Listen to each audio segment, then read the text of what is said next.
All right, good evening. Welcome to the Post Falls Parks and Recreation Commission meeting tonight. I call the meeting to order. If we could stand for the Pledge of Allegiance, please. I pledge allegiance To the flag of the United States of America, to the republic for which it stands, one nation, under God, indivisible, with liberty liberty and and justice for all. Thank you. And as a reminder, turn off any cell phones if you have them to prevent any disruptions for the meeting. We'll go into roll call. Cornwall, Present. Noyes, Present. Braithwaite, Present. Patterson. Here.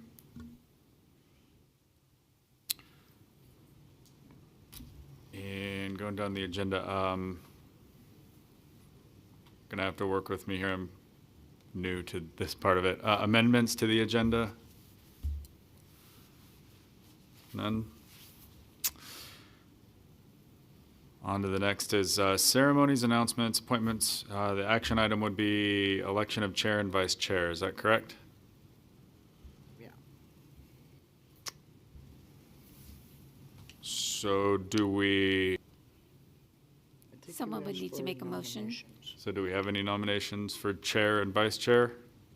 Or just chair? I guess we'll start with that. Do you want to continue to be chair? I'm currently vice chair. How do we do that if the current chair is not here today? Okay. You could still nominate them if you like. Or you can pick a new person. Who's the chair, Gina? Yeah. I nominate Gina. If anybody else has any? I'll second Gina. Okay. All in favor? Aye. Aye. All right. Gina's it. Vice chair, I'm fine staying on as vice chair if, I would That's what nominate we you want. for that. I'll second. Vote for it. all right then. It's settled. Easy enough.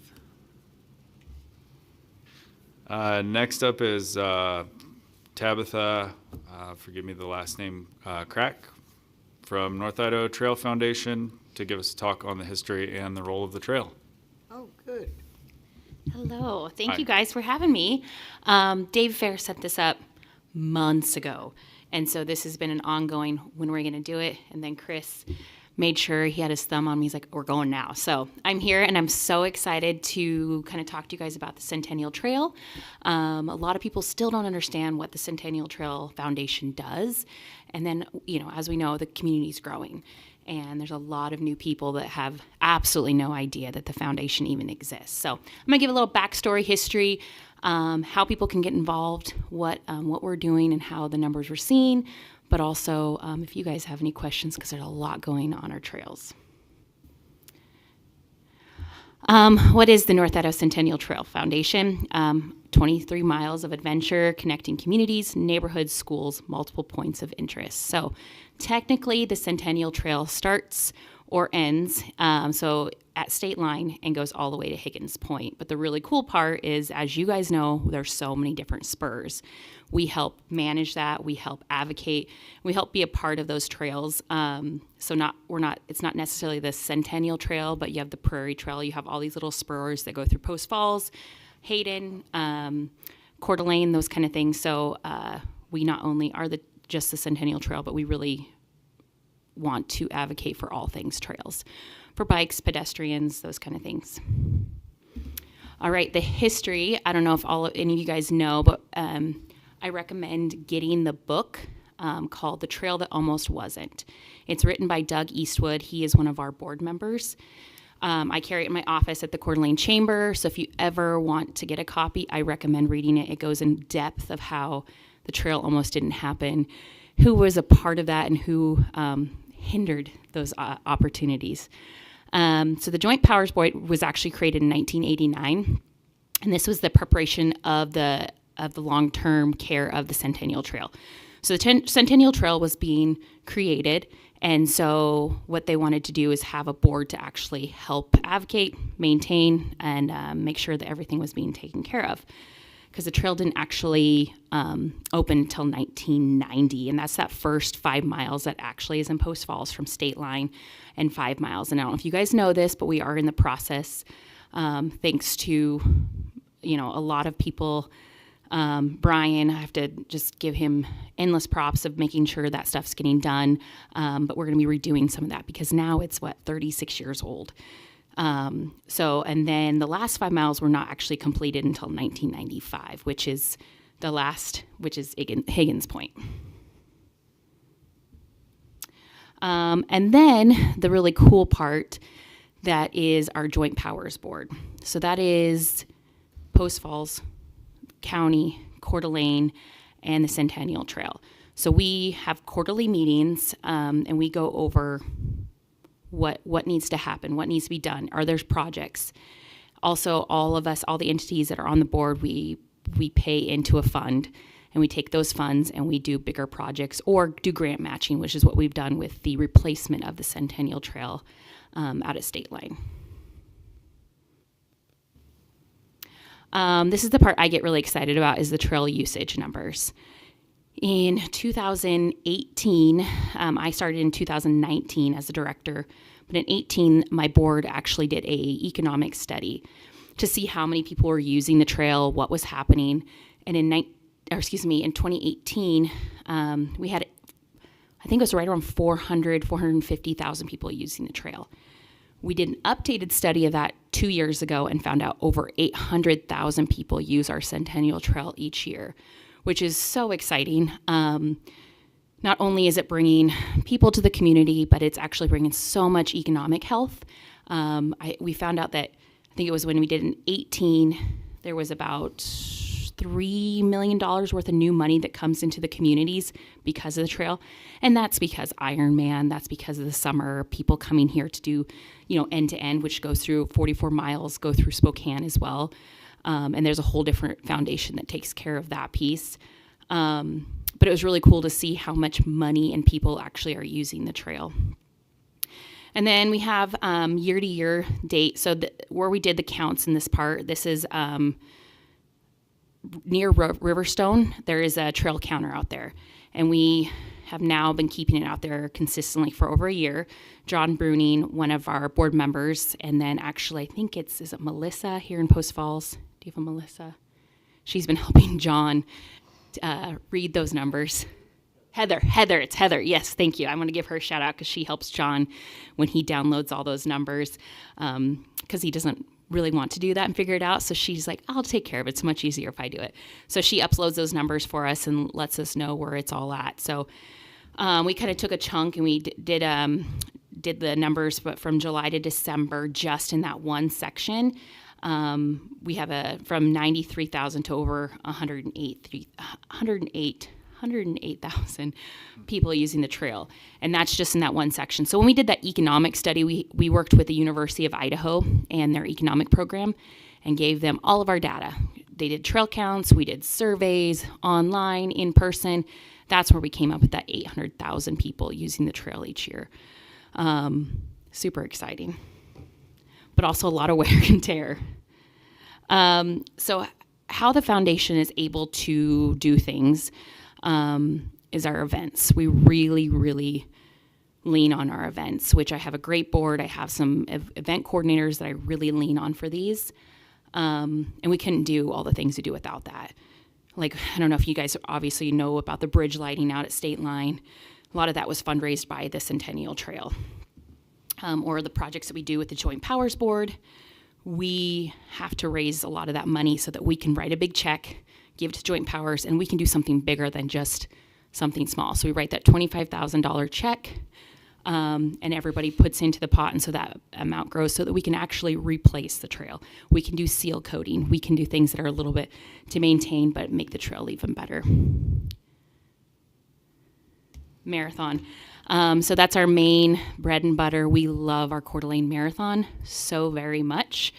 So you can kind of see, this is from when I started, but the numbers have gone up a lot. And I checked the numbers for this year. We're already at 1,600 registrations. So people coming into the area, we're going to hopefully represent over 50 states and hopefully multiple countries as well. So it's our biggest fundraiser, but it's also, we're very proud of that race. I would love to do something in Post Falls. So if anybody has any ideas, we would love to do something in Post Falls. I don't know about a marathon, but Coeur d'Alene Fondo, which we do in September.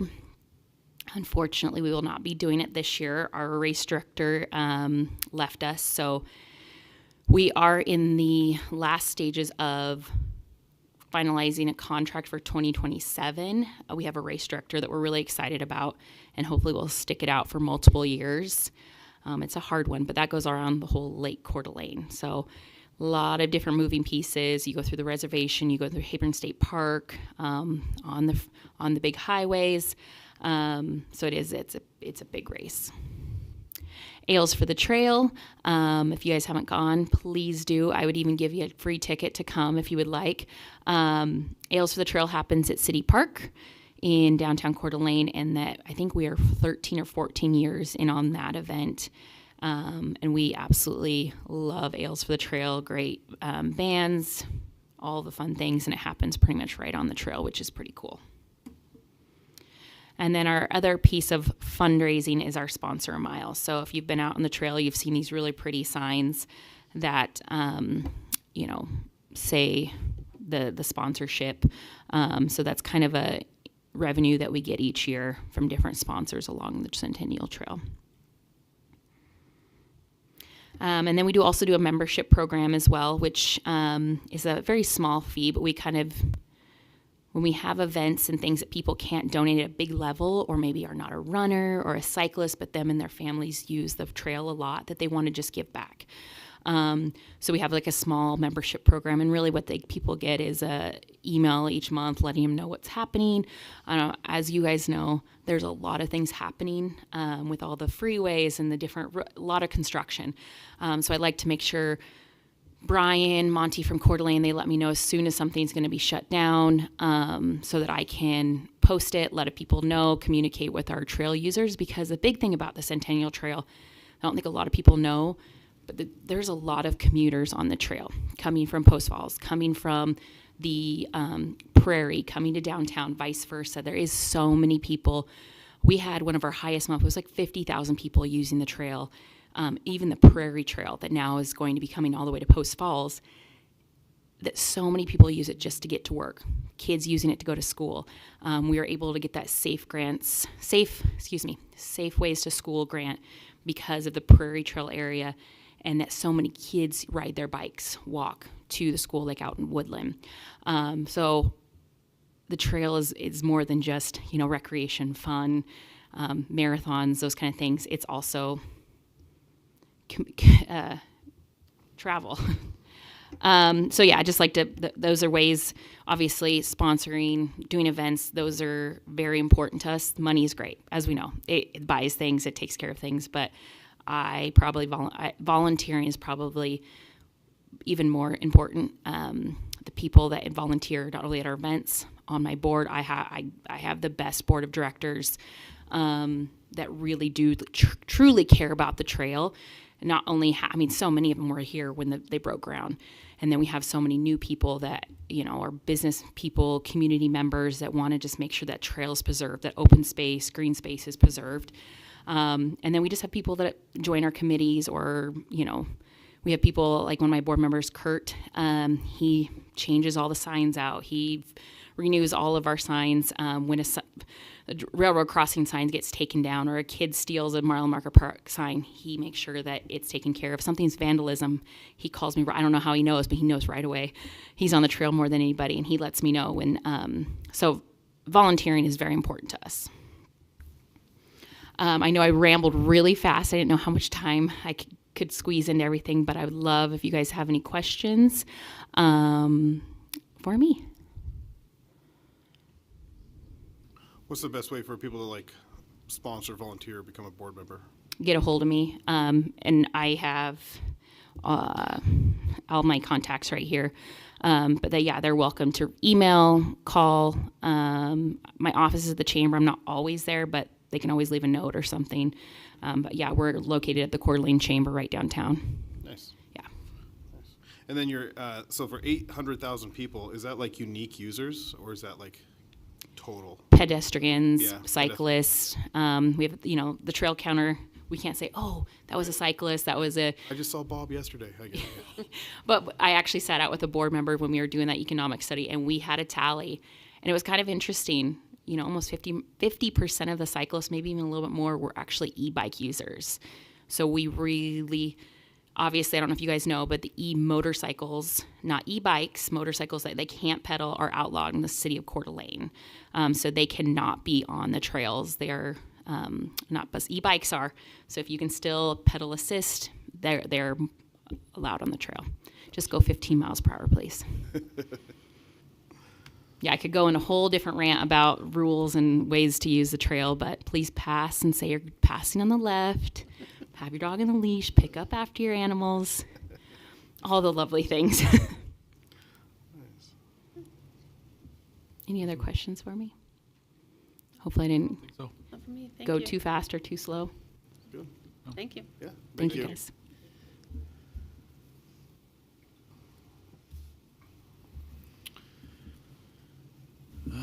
let's see. Next action item would be declaration of conflict. Any commission members? Conflicts? Oh. None? The next action item would be minutes from November 25th. Do we need to approve those? I had a chance to look over them, and I make a motion to approve. I read them. I would not, I would say that to approve the minutes from November Okay, for the record. so you second that? Yes. Okay. All in favor? Aye. Okay.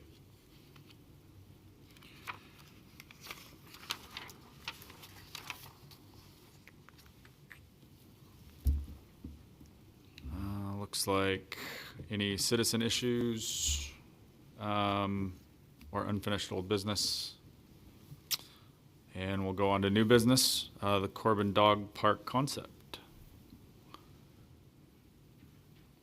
All right. Good evening, members of the Park and Rec Commission. Robbie Quinn, Parks Planner, here this evening to discuss our concept site plan for the dog park, which will be located in the Corbin Park.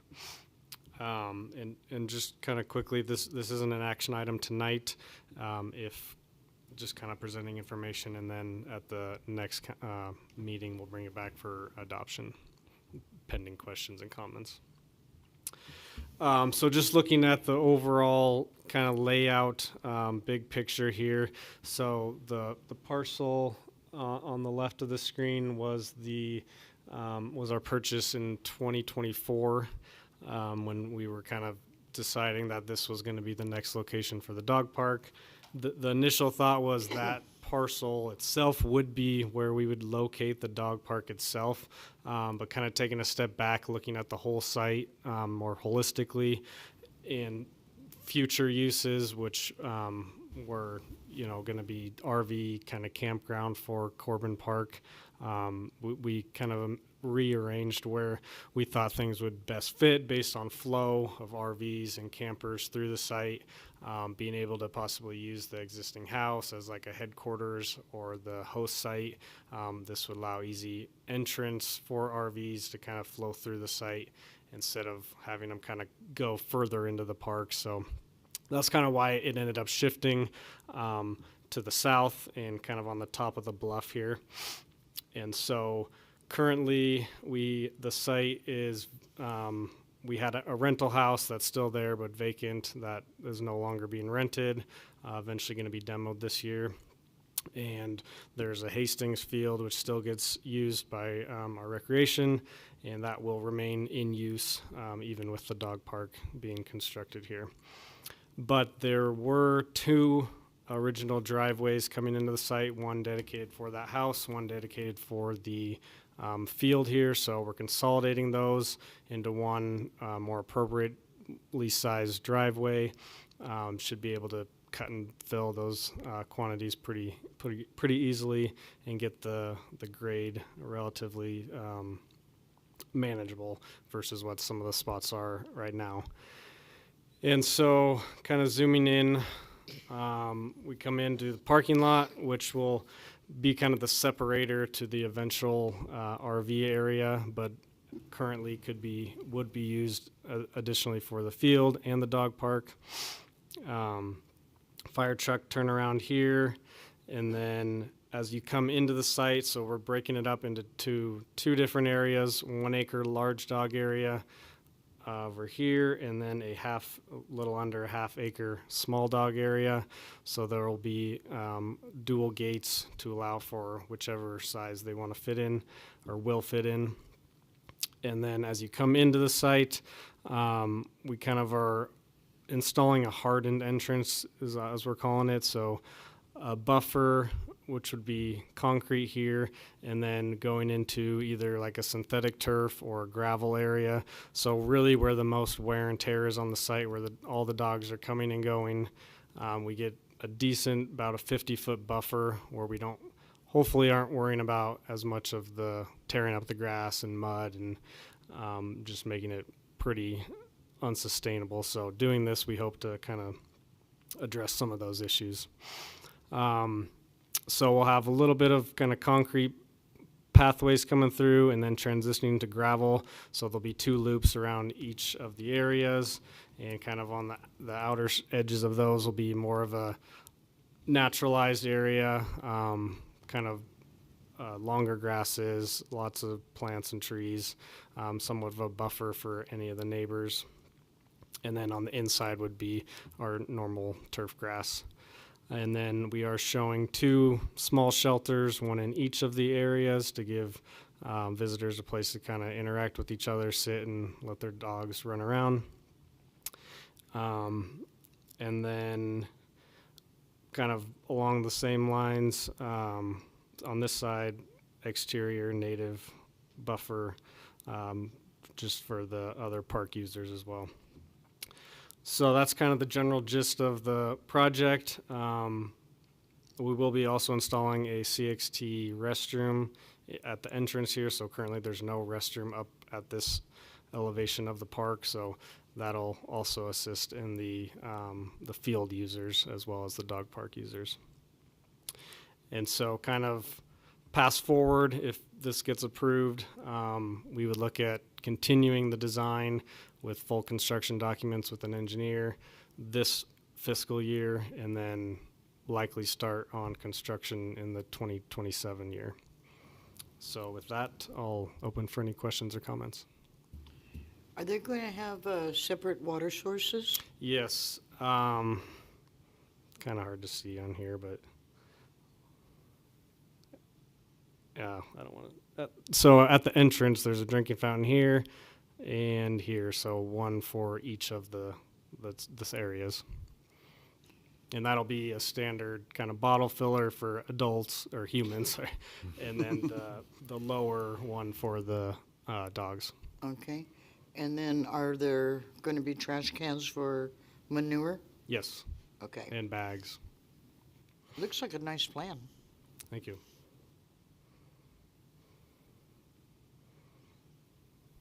Any other questions, comments? It's very No. neat. Looks good. Awesome. Thanks, All right, Robbie. thank you. So like I mentioned, this will come back at the next meeting for formal adoption. Awesome. Thank you.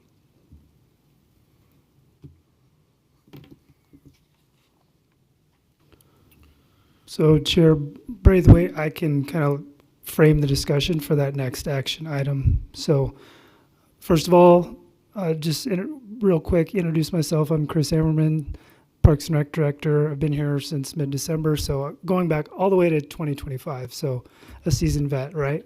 I'm just really happy to be here. I'm coming from Oregon. I've been doing similar roles in cities in Oregon for 20 or so years, and then prior to that, I was in golf courses.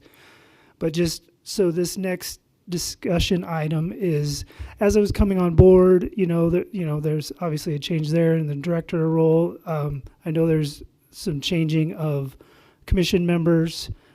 Also, I know recently the Parks and Rec commission combined with urban forestry. So just with all these changes, and me coming on brand new, I just I talked to my team and said, hey, is it working to have the monthly meetings? Because just a little bit about my background of, had several commissions in my purview over the years, and I've seen it done different ways. And if what's working and this is what you guys want to continue with, that's great. But just maybe throwing out some options here. So currently it's the meetings are monthly, but what I've gathered is that oftentimes they're canceled either because there are no items to bring forward to you, because monthly, not a lot changes from month to month, depending on things and the progress of certain projects and that. But so currently they're monthly, but again, they get canceled quite frequently. So and that causes or can cause some like, well, we're going to have it, we're not going to have it. And that's a lot of time for staff to kind of plan for something and then not have it. And if we're not going to meet a quorum. And so just throwing this out there as a potential option. Option one, leave it the way it is. And if you're happy with it, that's fine. Another option though, and I've seen it done in previous places I've been, is have them less often meetings, but have every time, there's going to be some meaningful action items for all of you to deliberate on and get back to us. I'm not saying that's not happening now, but just if you're having something every month, there might not always be something real important to do, and so pushing it to the next meeting. So we could just plan on having those gaps maybe in every other. I've seen it where we have it once a quarter. I'm not proposing that. I think it could be in every other type cadence if that worked for you. Also, just wanted to throw out the discussion of time. It's currently fourth Tuesday at 6 o'clock. Does that work for all of you? And maybe since we're missing some members, maybe you want to just have this conversation next time when you have more members, so you're not making the decisions for everybody. But as staff and my team discussed it, we thought, maybe some of these things we would just throw out there for your discussion. So I'll quit talking. That's kind of what we wanted to throw out, and just wanted to get some feedback from all of you. Seeing as I'm the newest to the commission, I don't have a whole lot of input on that. I would kind of lean on some of the other members to maybe chime in and see what you guys think. Yeah, I agree. Sometimes they're canceled. I would say that they're actually held more than they are canceled, but they are canceled not necessarily often, but every once in a while. And but my recommendation would be to table that until everyone's here, so we can get everybody's input. But I'm not disagreeing with you. So Yeah, and that's totally valid. If that's what y'all want to do, we just kind of wanted to start having that conversation and throw out some options for you. Yeah, we also had, I only attended one, but we had a workshop at one point in time that was kind of an informal workshop to be able to kind of kick around some ideas and discussions. And I think maybe incorporating some of that into the same schedule might be work. Especially like in the spring and summer when it's really busy, more use. And maybe one in the winter for future planning. So, but I kind of like the idea of every other month, but I go monthly or I go every other month. how would, because we normally do the formal, like televised meeting and then a workshop every other month, how would that work if we're meeting every other month? How would the workshops? I'll defer to Shannon, our city clerk, on that. I'm not familiar with how the workshops work, at least for this commission. Can you answer that, Shannon? You could do that, as long as it's on the same Tuesday every month. So do like an every other, or maybe that's what it has been. I'm not even sure. Yeah, so that's what normally has been going on is, so we have a formalized meeting, like this month, and the next month will be a workshop, and then a formalized meeting the month after. I'm just curious, like, And so the workshop, just so I understand, because I am fairly new, is up in the second floor conference room. So we wouldn't need this room if. Okay. So if we continue that with that cadence, we'll plan on that for next meeting. It'd be March, fourth Tuesday in March. We'll have a workshop. workshop. Workshop. Mhm. Okay. Thank you. So just for clarification, we're gonna table any action items for this moment and attend a workshop Yep. next month to kind of discuss when more commission members can be present. Okay. Very good. So table. Yes. Next up would be upcoming winter and spring activities. Right, I'm gonna lower it. Unless it is, okay, it doesn't seem, maybe it's the lowest, it already is. Hi, welcome. I am Tracy Stevenson, the recreation manager. And I had this set up for a couple meetings ago, so we're gonna skip kind of some of the events that have already happened. I'll just give you a quick recap and then I'll move into what's soon and then our future for it. So we had in January, we had our bridal fair on January 17th, and we had about 500 brides. So it was a big event for us. So we did it at the Trailhead and the Jacqueline Arts Center. We worked together on that. I'm sorry, I'm probably not speaking. We worked together on that. So it was a super good, successful event. I've done it since we started it, which was about 10 years ago, and it was our biggest one we've had. So that was fun. We also just recently had our father-daughter dance at Prairie View Elementary School. We outgrew. When I originally started it used to be right at the Trailhead Event Center. So you can imagine we definitely outgrew that. Now we're at Prairie View, and we had 270 participants this year. So it's a really fun event, just a general idea. There's, of course, the dancing is in the gym area. And then we also rent the cafeteria area, and we have crafts and snacks and a photo booth for them, and it's just a really fun night for it's either grandparents, uncles, fathers, brothers, someone bring them out and have a special time together. The next one that's coming up, because we just had the father-daughter, the next one coming up is the mother-son, and that will also be at Prairie View. Currently, we only have like 80 registered, so we're still taking registration. That's in March. It's going to have a country theme, so there'll be line dancing and all kinds of other crafts. So if you know someone, or tell them to still sign up for it. We're also working on our spring craft fair, which is the same night, so it's a busy night for us. So it'll be the mother-son night. We're also, during the day, we're doing our craft fair. The craft fair will, this year again, will be at the Trailhead, Black Bay Depot, and the Jacqueline Arts Center. So it's a fun, free event, and we have about 50 different vendors between our two, and I'm not sure exactly what the Jack has. So it's always fun to come out and start thinking spring and see cute little stuff to put in your yard and stuff. Another big thing that we're working on, again, is our job fair. We're calling it our recreation recruitment, or Parks and Recreation Recruitment Rally. And we will be doing that again at Black Bay Depot on Wednesday, March 25th from 4 to 6:30. And so, Parks will have their potential jobs that they'll be, people can come in and interview for that. How it's set up is they come in and there's free pizza, so that's a selling factor. But they'll come in, and all the jobs are listed that like Parks will be offering, if construction has any, the recreation jobs, and it's kind of it's very informal. They fill out this little sheet on what they're interested in, and then we have certain tables set up, and they can kind of move through it. What we look at as it's kind of a first introduction where you get to talk to them, meet them a little bit, explain the job a little bit, make sure there really is some serious interest in it and stuff.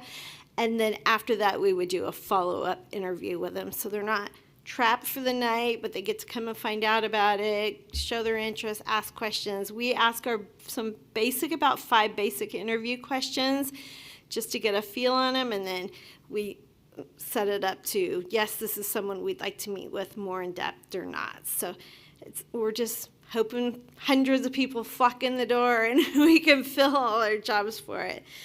We are also working on our Easter egg hunt, or Easter egg extravaganza, and that will be Saturday, April 4th down at Chameleon Park. We have 20,000 eggs already stuffed and ready to go. We're fortunate that there hasn't been that much snow, so our nighttime snow crew has stepped it up and helped us out. When they weren't out doing work, they were stuffing eggs for us, so it was a win-win for us. So eggs are stuffed and ready to go. I also will be doing our Ladies' Day Out event again this year, which is full, but it's of an event where people sign up. I kind of do it as a Mother's Day gift, where people can buy it for their mom or their grandma, and then the very next weekend we go out together, and it's a lunch and a wine tasting day. That's filled. Something new that we're working on is we have a couple of new things, so that's why I'm going to stretch us out in the season a little bit, is our America 250. We are working with the Jack and also the Post Falls Chamber, which is taking a huge lead on it. We're doing what we're calling the America 250 Heritage Food Festival. So it will be mainly at the Jack, but it'll be in this whole corridor between our plaza and space at the Chamber and also at the Jack. And we are in the process of recruiting different food vendors. We'll have a chuck wagon person. We're going to have modern contemporary food. We're trying to go with our heritage, hopefully like some lefse, and trying to have a variety, and people will buy kind of a food passport, and then they get to go, and it gets them like 5 tastes, and they get to go from the different things. So we will have flyers out and a whole lot more information on it, and I will make sure you guys get it. But that's kind of, it's a new fun thing for us. Also, the Army Band that we had here a few years ago is coming, and they will be doing a concert again at Tullamore Park. They come out from Boise, and they're actually in the Coeur d'Alene 4th of July parade, so we kind of grab onto them and get them the day before. They're going to do a concert at Tullamore Park. They haven't given me the exact time yet, but that'll be on Thursday, July 2nd. So they'll be here for that. And then, of course, I just had to give a heads up. Post Falls Festival, we're already planning. It's coming up. That's July 10th, 11th, and 12th, and it will be at Chameleon Park. And also the church, again, is going to be doing their car show here. And then I have to always do my favorite. The Post Falls Triathlon will be coming on August oh my gosh, I must have told you the wrong day. August 2nd. I was thinking it opened February 2nd. It'll be August 2nd on Sunday. So if any of you do want to start training and do a triathlon, you can sign right up right now. It's open up on runsignup.com. Or if you want to volunteer, I know Krista's been out there before, so anybody else. So that's kind of, we're keeping busy. That's the extra on top of all our youth sports sign-up registrations going on right now. So teams are getting put together and all kinds of stuff. So any questions for me? Maybe this will be a question for Preston once he gets up here, but the Arbor Day event, is there any plans on doing Yes. anything like that? He is probably going to talk about that. Okay. We were talking about that today in our meeting this morning. He was talking about it, so I think he'll fill you in on that. Awesome. Thank you. Thank you.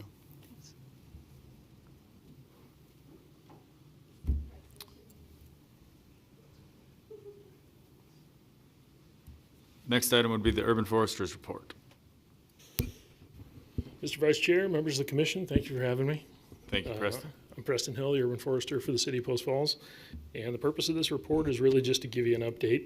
It seems like it was November since the last time we met. So I want to let you know what our division is up to. So we had a relatively large project in the beginning of winter at our parks yard over there. Obviously, you know about the contracted work for the parking area and all of that. But in our little corner of the parking lot, on our little corner of the yard, we also had a project going on.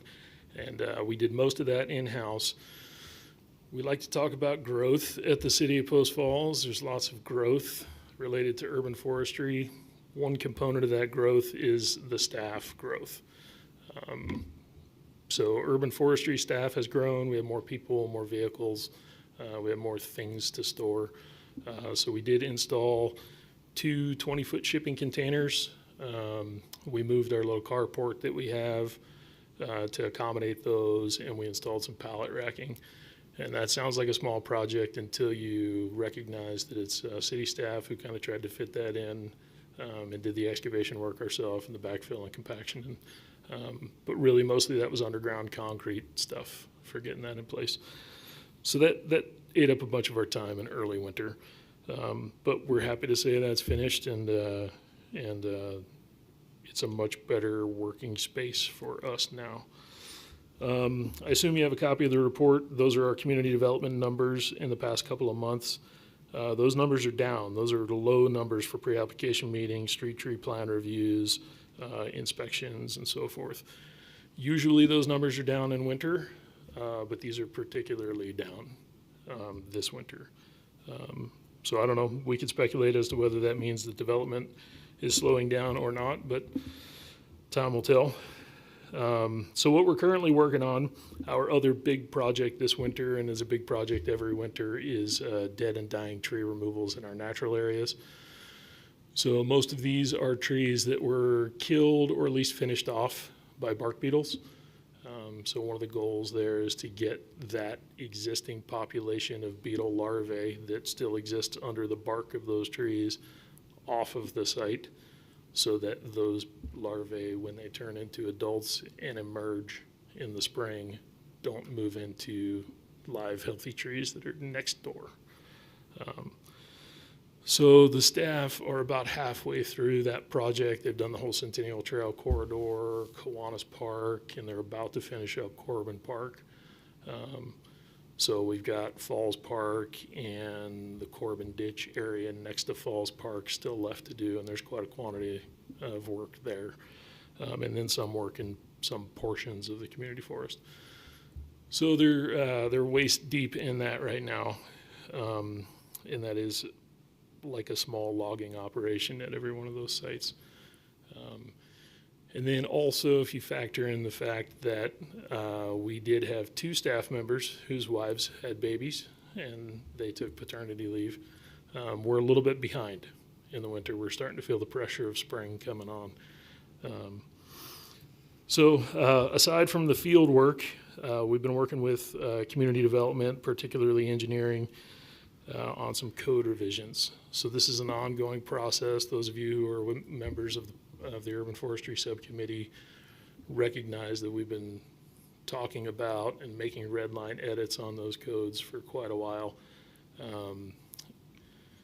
We're to the point now where the engineering division and community development as a whole is communicating with the development community on the proposed changes. And there's a meeting coming up in March, which will probably be the last meeting with those developers and kind of our last wave of changes and alterations before those codes hopefully will be adopted.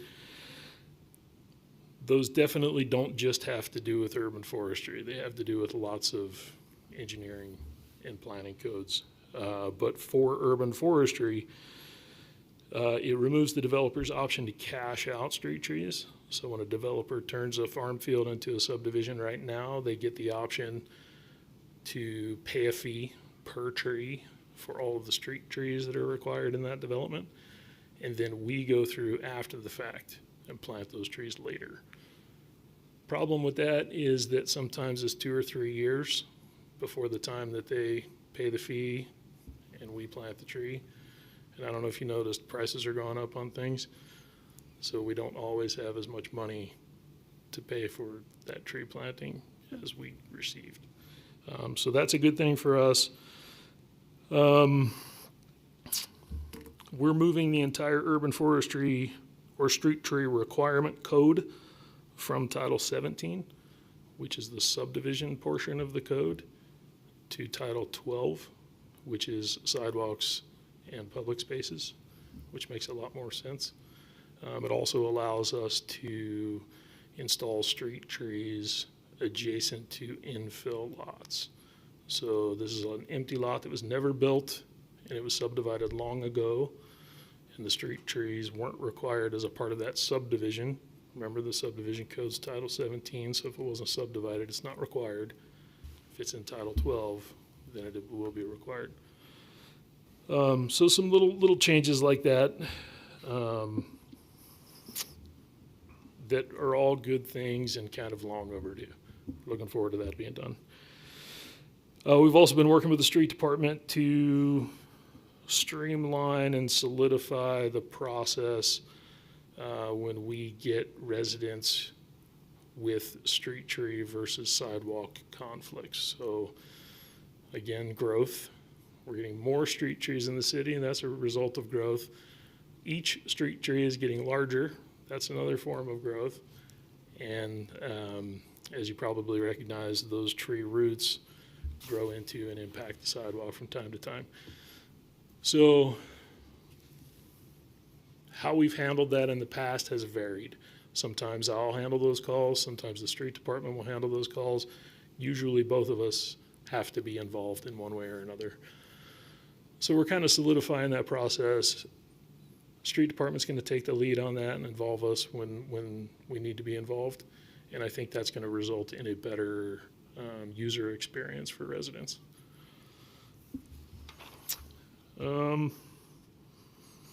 We've got sign clearance pruning coming up. Street department goes through all of the signs and signals in all of the city every winter, inventories those signs, and then updates their condition and whether obstructions exist. And then if there's vegetation obstructions, they give us that list, and we go through and do the clearance pruning required on that. That's another yearly annual task. This year it's about 100 of those obstructions or more. That's real typical. That's about what it is every single year. So we will get to that in early spring, usually before things leaf out. And so then, speaking of spring, we do have our normal spring activities and events coming up. Devin, you mentioned Arbor Day. Arbor Day is going to be on Saturday, May 2nd this year. So a little later than we usually do, but I think that'll work out well. It's going to be very similar to the way we've run it in the past few years. There'll be educational stations, tree-related and forestry-related educational stations, and attendees can learn something, have some fun, take home a free tree. That's kind of the plan.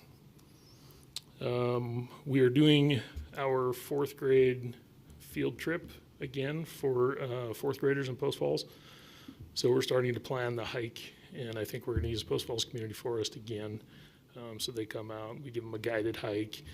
Last year, we showed them through the Parkway Fire Burn area, talked about fire ecology, talked about forestry in general, bark beetles, that sort of thing. I think they enjoy that, so we're going to do that again.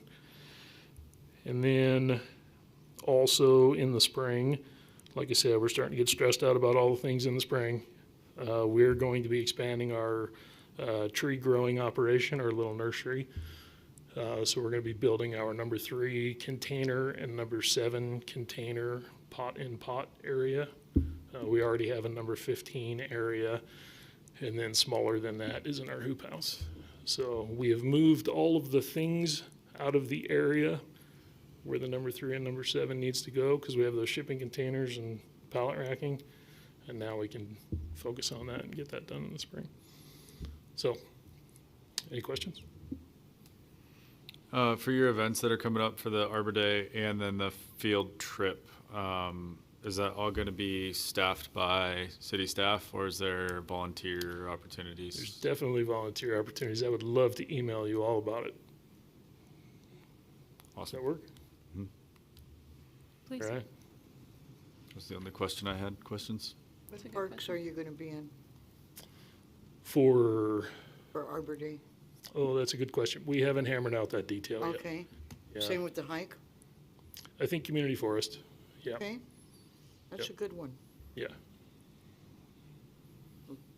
Lots of teaching opportunities in there. Yeah, for that one, it is really a matter of like, what are we not going to teach them rather than what we are. Right.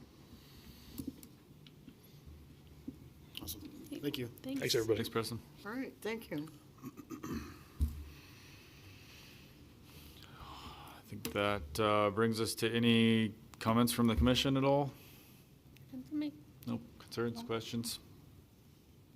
Well, it was very informative. Yeah, I think that concludes our, Yeah. One quick thing. yes, sir. Just for upcoming meetings, so a couple of things we'll be bringing to you in the next meeting is an updated park naming policy. So that has been a while since that has been revised, and so just our legal team and myself and some of my team members looked at that, and so we'll be coming to you to look at that, a revised park naming policy, and kind of the impetus for that is the Crown Reserve Park. I think you're aware of that, but again, I'm fairly new, so I'm not exactly sure what's come to and what hasn't, but there will be a new park breaking ground soon, Crown Reserve, and because that's very similar to Crown Point, that kind of was the impetus for, hey, should we look at a park naming policy? And when we dusted off the park naming policy, we realized it was time for a revision. So a couple of things that'll be coming your way at the next meeting. So just wanted to give you a heads up on that. Excellent. Thank you. If there's nothing further, meeting adjourned.